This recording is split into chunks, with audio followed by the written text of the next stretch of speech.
तेज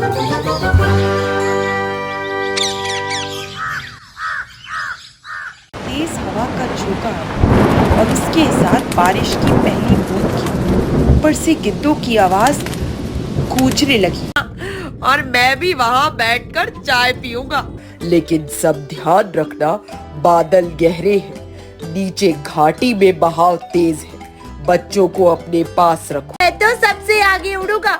अरे छोटे महाराज, जरा धीरे धीरे। घाटी के ऊपरी हिस्से से भारी और ताकतवर पंखों की धप धप जैसी आवाज सुनाई देने लगी। उड़ान शुरू होती, बारिश रुक चुकी थी, लेकिन बादलों में नमी थी। अरे वाह, मैं जाकर उसके पास गाना गाऊंगी ताकि रंग और भी चमक उठे। बरसात का मौसम हमेशा से जंगल को एक अलग ही रूप देता आया है। घनी पत्तियों पर पानी की बूंदें मोतियों की तरह चमक रही थी। हवा में मिट्टी और गीले पत्तों की खुशबू फैली हुई थी।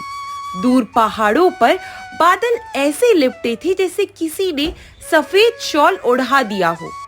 ऐसे ही सुहावने दिन मीठी मैना अपने मीठे सुर में गुनगुनाती हुई एक एक घर जा रही थी। चलो चले पहाड़ों की ओर, जहाँ बादल नाचे हवा गाए। वो सबसे पहले चंपी चिड़िया के घोंसले पर पहुंची। चंपी मासी, सुना है बारिश के बाद घाटियों में झरने और पहाड़ जैसे जादुई लगते हैं। चलो सबको बुलाते हैं और घूमने चलते हैं। चंपी चिड़िया ने मुस्कुराते हुए जवाब दिया। वाह, ये तो मजेदार रहेगा, और वैसे भी मैं लंबे समय से कहीं बाहर नहीं गई हूँ। दोनों ने मिलकर मिक्की चिड़िया के घोंसले की ओर उड़ान भरी। मिक्की चिड़िया भी बहुत उत्साहित हो गई। अगर मैं भी चलूं तो रास्ते पर गाना गाऊंगी ताकि सबका सफर अच्छा गुजरे। अगली बारी थी मिक्कू चिड़िया की। मुझे तो वैसे भी एडवेंचर पसंद है, मैं तो अभी तैयार हूँ। कालू कौवा के पास पहुँचे तो उसने गंभीरता से कहा, मौसम का अंदाजा लगाना जरूरी है, बरसात में पहाड़ कभी भी खतरनाक हो सकते हैं। ये कौवी ने बात आगे बढ़ाई। सही कहा, लेकिन अगर सब सावधान रहे तो यात्रा यादगार बन सकती है। फिर मिले जग्गू कबूतर, जो शांत स्वर में बोले, हम सब एक साथ रहे तो खतरा आधा हो जाता है। महासमझ उल्लू ने अपनी गहरी आवाज में कहा, मैं इस यात्रा के साथ रहूंगा ताकि अगर कोई मुसीबत आई तो हम सही फैसला ले सके। उल्लू चाचा तो वैसे भी किसी भी मौके को मजाक में बदल देते थे। अगर तूफान आया भी तो मैं बादलों से कहूँगा, जरा धीरे, बाल बिखर जाएंगे। चीकू वानर अपनी पूंछ हिलाते हुए बोला, मैं सबके लिए रास्ता साफ करूंगा और जरूरत पड़ी तो योजना भी बनाऊंगा। अंत में मोर महाराज ने सभी को आशीर्वाद दिया। ये यात्रा केवल मनोरंजन नहीं, बल्कि हमारी एकता का प्रतीक होगी। सबसे छोटा सदस्य गट्टू तोता बोला, मैं रास्ते में जोक सुनाऊंगा और सबको हंसाऊंगा। नीले आसमान में दूर तक फैली पहाड़ियों की पंक्तियां, बादलों की सफेद रुई जैसी परतें, नीचे हरे भरे जंगल की छटा और हल्की हल्की ठंडी हवा। सुबह की धूप हल्की हल्की, जिसमें बारिश की बूंदों का सुनहरा चमकता असर था, चारों ओर फैली हुई थी। मीठी मैना की मीठी पुकार के बाद अब पूरा पक्षी दल तैयार था। हर कोई अपने अपने पंख फैलाए, जैसे आज की उड़ान उनके जीवन का सबसे बड़ा सफर हो। सब एक जगह इकट्ठे होते हैं। मीठी मैना हल्के सुर में गुनगुनाते हुए सबसे कहती है, चलो चलो पहाड़ों की गोद में, बादलों के बीच से, सपनों की वादी में। मिक्कू चिड़िया भी हंसती है। वाह बेटी, तेरी आवाज तो बादलों को भी नाचने पर मजबूर कर देगी। चंपी चिड़िया भी जोश से कहती है, ठीक है सब लोग, अब ऊंचाई की तरफ चलो, जितना ऊपर जाएंगे उतना अच्छा नजारा मिलेगा। कालू कौआ अपने अनुभवी अंदाज में सबसे कहता है। हाँ, लेकिन सब ध्यान रखना, बादल गहरे हैं, नीचे घाटी में बहाव तेज है, बच्चों को अपने पास रखो। नन्हा तोता गट्टू चहकता है, मैं तो सबसे आगे उड़ूंगा, मुझे बादलों में छुपा छुपी खेलनी है। धुनकी कौवी भी मुस्कुराती है। अरे छोटे महाराज, जरा धीरे धीरे, आगे हवा तेज है, खेल बाद में, सफर पहले। उड़ान शुरू होती है। जैसे ही पंखों की फड़फड़ाहट की लय एक साथ बनी, पूरा दल आसमान में उठ गया। नीचे जंगल की हरियाली, पहाड़ियों के किनारे बहते छोटे छोटे झरने और दूर कहीं चमकती हुई नदी, सब नजर आ रहे थे। बारिश रुक चुकी थी, लेकिन बादलों में नमी थी और वो ठंडी हवा हर किसी के पंखों को छूकर जा रही थी। चग्गू कबूतर धीरे से कहता है, देखो देखो, उस तरफ इंद्रधनुष निकल रहा है, पहाड़ी के पीछे से।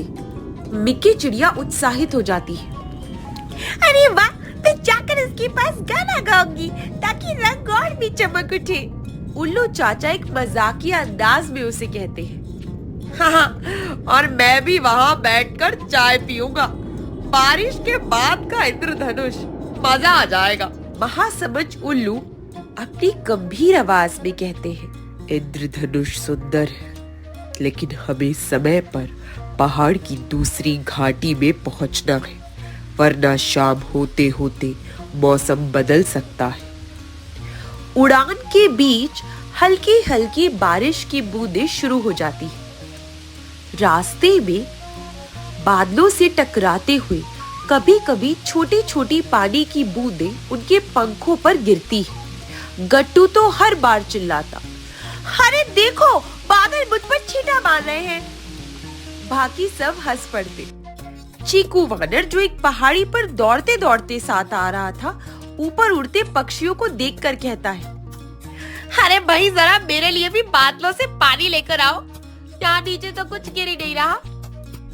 कालू कौवा ऊपर से चिल्लाता है, अरे चीकू, तू भी ना, चल, तू घाटी के मोड़ पर हमसे मिल जाना, हम पहाड़ी पार करके वहीं रुकेंगे। जैसे जैसे वे ऊपर जाते, सामने खुलते नजारे और भी जादुई हो जाते। दूर तक बर्फीली चोटियां नजर आने लगी, जिन पर सूरज की किरणें सोने की तरह चमक रही थी। नीचे घाटियों में धुंध की सफेद चादर बिछी थी, मानो धरती ने खुद को ओढ़ रखा हो।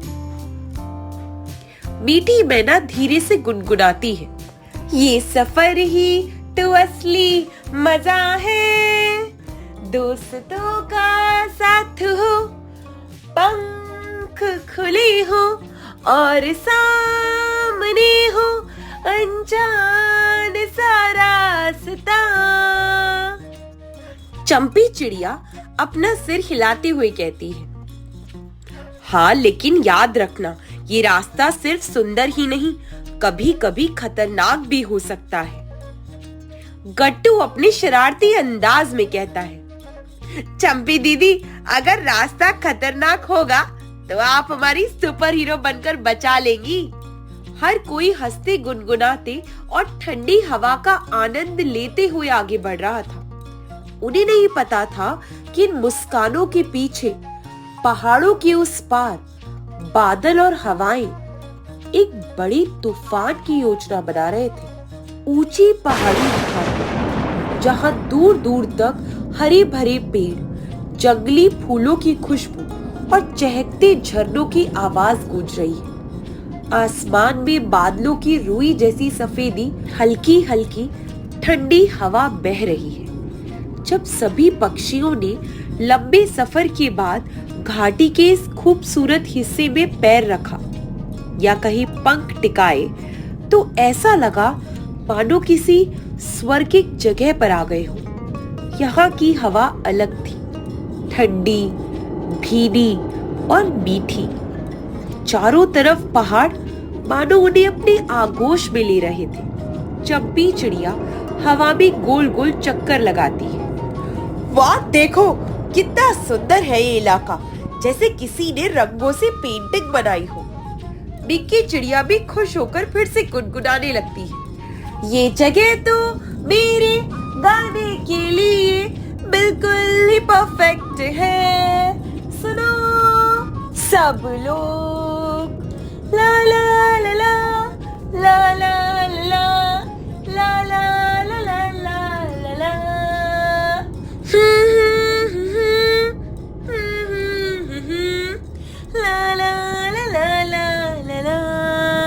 मिक्की एक मधुर धुन गुनगुनाने लगती है, जिससे घाटी की गूंज और भी मीठी हो जाती है। कालू कौआ हवा को सूंघते हुए कहता है, यहाँ की महक में ही ताजगी है, लेकिन ध्यान रहे ये पहाड़ अपने मौसम के लिए मशहूर है। यहाँ पल में धूप, पल में बादल और कभी कभी पल में तूफान भी आ सकता है। मीठी मैना गंभीर हो जाती है।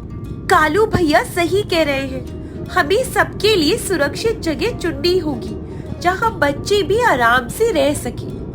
सभी ने मिलकर घाटी के बीच में ऊंचे ऊंचे पेड़ों के झुरमुट के पास घोंसले बनाने का फैसला किया। कुछ ने पेड़ों की सबसे मजबूत डालियां चुनी, तो कुछ ने पत्थरों के बीच सुरक्षित कोने ढूंढे।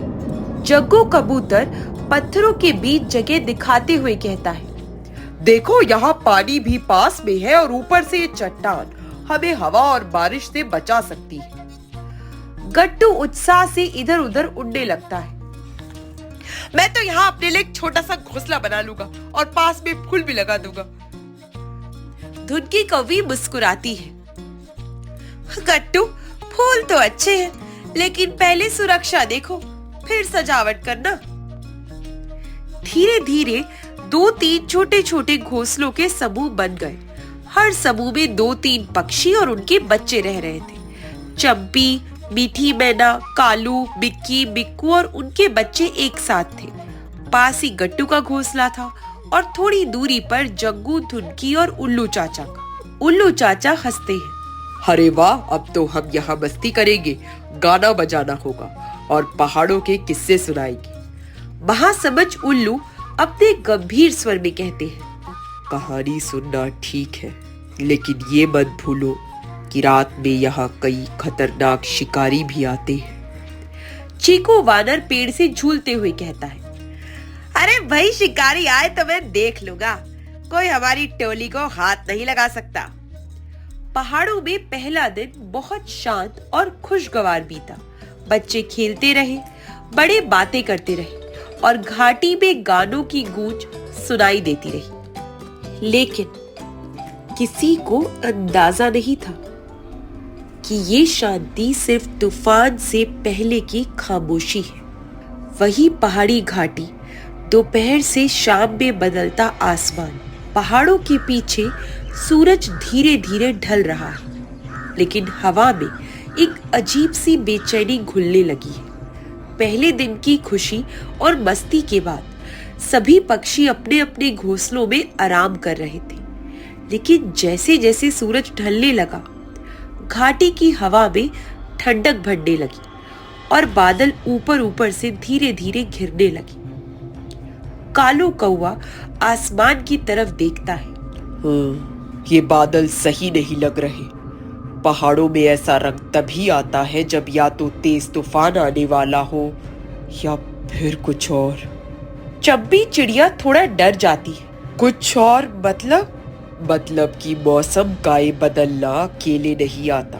कई बार शिकारी पक्षी भी ऐसे वक्त में हमला करते हैं जब बाकी सब हवा और बारिश में उलझे होते हैं। इतना कहते ही ठंडी हवाओं का तेज झोंका घाटी से गुजरा।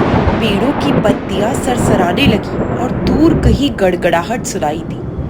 बच्चे अपने घोंसलों में सिमट कर बैठ गए। मीठी मैना बच्चों को सहलाती है, डरो मत, हम सब यहाँ साथ हैं, कुछ भी हो कोई अकेला नहीं है। मिक्की चिड़िया भी अपनी आवाज धीमी कर कर कहती है, लेकिन क्या तुमने सुना, दूर से पंख फड़फड़ाने की कोई भारी आवाज आ रही है। वाकई घाटी के ऊपरी हिस्से से भारी और ताकतवर पंखों की धप धप जैसी आवाज सुनाई देने लगी। बादलों के बीच एक दो काले साए मंडराने लगे। कट्टू डर जाता है। वो क्या गेंद है? धुन की कौवी धीरे से जवाब देती है। हाँ, और शायद अकेले नहीं है। जग्गू कबूतर भी बेचैन हो जाता है। हमें तुरंत बच्चों को नीचे वाले घोंसलों में ले जाना चाहिए, जहाँ चट्टान हमें ढक लेगी। तभी एक तेज हवा का झोंका आया और उसके साथ बारिश की पहली बूंद की। ऊपर से गिद्धों की आवाज गूंजने लगी।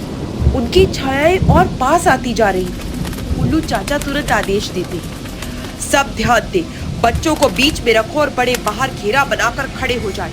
पहाड़ का ये इलाका नया है हमारे लिए, लेकिन एकता से हम इसे भी जीत सकते हैं। चीकू वानर जोश से जवाब देता है। हाँ, अगर कोई नीचे आया तो उसकी ऐसी खिंचाई होगी कि जिंदगी भर याद रखेगा।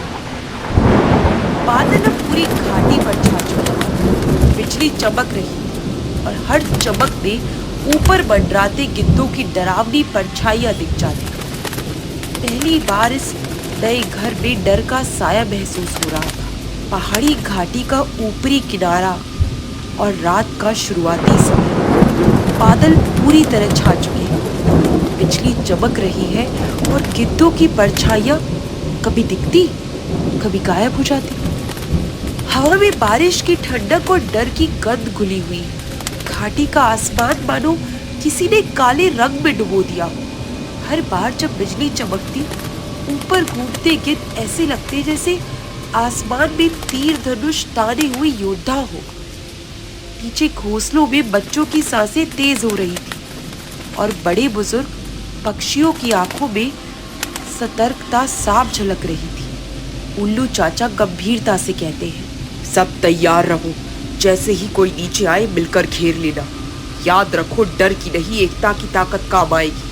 कालू कौवा आसमान की तरफ देखता है। ऊपर बाएं तरफ देखो, वो 3 गिद्ध धीरे धीरे नीचे आ रहे हैं। गिद्धों का झुंड अब और साफ दिखाई देने लगा। उनके पंखों से निकली हवा नीचे तक महसूस हो रही थी। बारिश की बूंदें अब तेज होने लगी, जिससे पत्तियां और डालियां कांप रही थी। गिद्धों का सरदार आसमान से गरजती आवाज में कहता है, ये घाटी हमारी है। जो यहाँ रहेगा उसकी आजादी और जान दोनों चली जाएगी। मीठी मैना अपने बच्चों के सामने खड़ी हो जाती है। ये हमारी भी घाटी है और हम इसे छोड़ने वाले नहीं। इतना सुनते ही पहला गिद्ध नीचे की ओर झपटा। उसकी आंखों में भूख और लालच साफ झलक रहा था। लेकिन इससे पहले कि वो बच्चों तक पहुंचता, जब वो कबूतर ने हवा में छलांग लगाई और सीधा उसकी गर्दन के पास वाले पंखे पर गिद्ध करा उठता है। ये कबूतर इतना ताकतवर कैसे? जग्गू कबूतर जोश में आ जाता है। जब अपने घर की रक्षा करनी हो तो ताकत खुद ब खुद आ जाती है। पहले गिद्ध के पीछे हटते ही दूसरा और तीसरा गिद्ध भी नीचे की ओर आया। इस बार चीकू वानर पेड़ से पेड़ पर छलांग लगाता हुआ उनके ठीक सामने आ गया। उसने एक लंबी डाल पकड़कर ऐसे झुलाया कि गिद्धों को संतुलन खोना पड़ा और वो एक दूसरे से टकरा गए। जब भी चिड़िया अपने पंख फैलाकर छोटे पक्षियों को इशारा करती, अब सब मिलकर ऊपर से इन पर पत्तों और कांटेदार टहनियों की बारिश करो। सभी छोटे बड़े पक्षी मिलकर पेड़ों की ऊपरी डालियों से सूखी टहनियां, कांटे और मोटी पत्तियां नीचे गिराने लगी। कांटेदार टहनियां गिद्धों के पंखों में फंस गई, जिससे उनकी उड़ान मुश्किल हो गई। गिद्धों का सरदार गुस्से में गरजता है, तुम सबको इसकी सजा मिलेगी। कालू कौवा भी तीखे स्वर में जवाब देता है, पहले खुद को तो बचा लो सरदार।